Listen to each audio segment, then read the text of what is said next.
Welcome to the V Technologies podcast. My name is Vivek Venkatram, a Senior Director, Client Services at V Technologies. Very excited today to have Sue Smith, our Vice President of Finance and Administration. Welcome, Sue.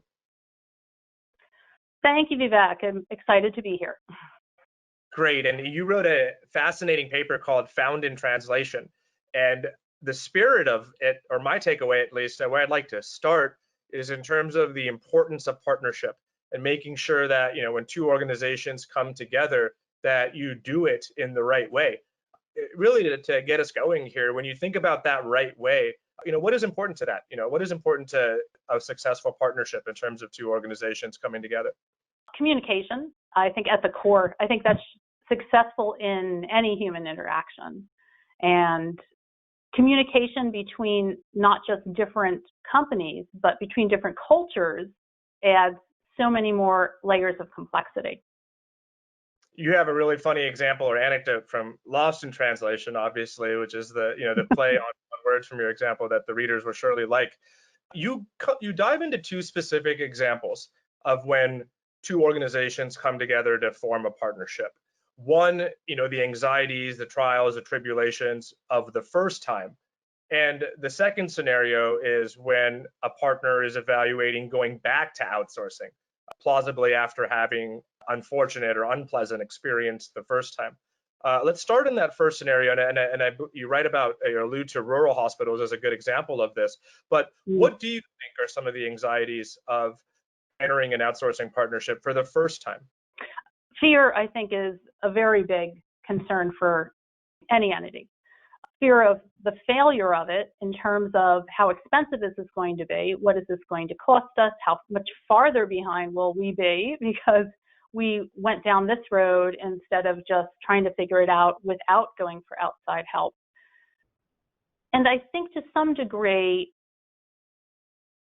community-based entities, so the rural hospitals that I use in the paper, they're almost not sure if it's an honor or a dishonor to a community to include outside communities, if that makes any sense. Right. Yep. And yeah, I think our experience has been that it's never a dishonor because it helps a community presence stay intact to sometimes go outside the community to look for help. You're right. And I think you alluded to, the communication and how important that is when it comes to that first time and being able to share a clear roadmap in terms of, hey, this is what this process is going to look like, what type of wheels we are reinventing and what wheels we are definitely not, right? And how important it is to merge missions and values and cultures at the top level as you integrate the, organizations. Now, a lot of that is missing. Obviously, the entire industry doesn't do that. And a lot of our clients that come to us are in that second environment that I'd like to explore a little bit further with you. The type of companies that have had outsourcing experiences, that have made that plunge or tried to develop those relationships and might, have had results or not. You talk about it in your paper. What's your takeaway for those types of companies? For those companies, I think that being prepared for their concerns, and our preparation comes from experiences that our other clients have had, experiences that we've had with some entities when we first started off, to really identify, that was where it took a left turn, and how to avoid the left turn when you don't want to go left. So I think we've invested more than any other of our peer companies. So by that I mean our India and even other country-based outsourcers in an onshore presence. And the reason we've done this is really for this remedy, that we're local, so we can understand both our team in another country and the concerns of our clients here in the US, simply because we are here and we've lived through what happens, just a slight miscommunication.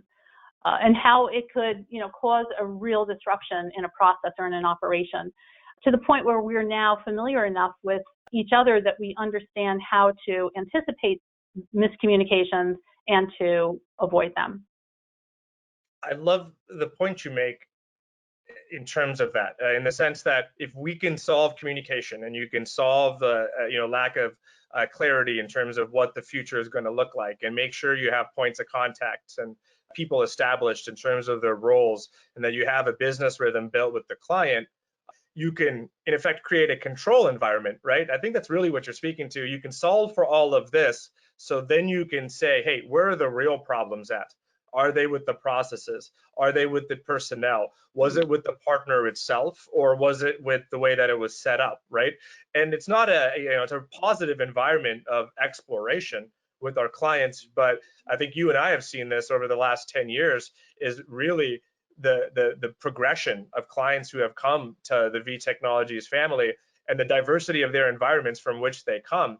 And the environment that you speak to, I think, is fascinating, because those companies who have taken that plunge and tried this before, they are also very honestly looking to figure out, hey, what about our processes can we change this time around?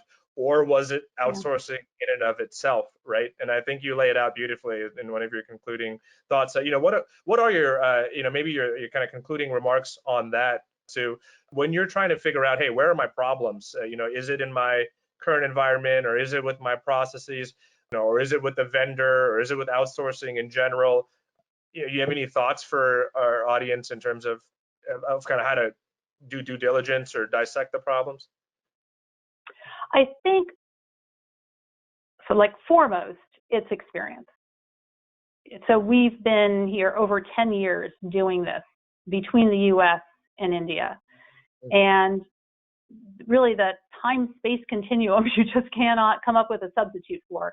It really takes, years and years of seeing different situations and seeing how they get resolved, and understanding what the source of the issue was, to make it faster and faster every time when a new situation and a new partnership develops, to know just what questions to ask and to recognize familiar miscommunications, or, oh, that's a communication issue, versus that's actually that's a technical issue.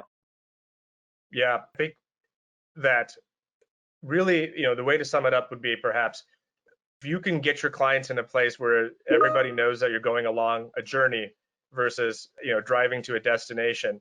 And so if both parties really feel comfortable with the parameters around that journey, then you're setting yourself up for success, right? So I think you write about it beautifully in the paper today. Thank you for taking some time from your incredibly busy schedule to join the VT podcast. We really appreciate it.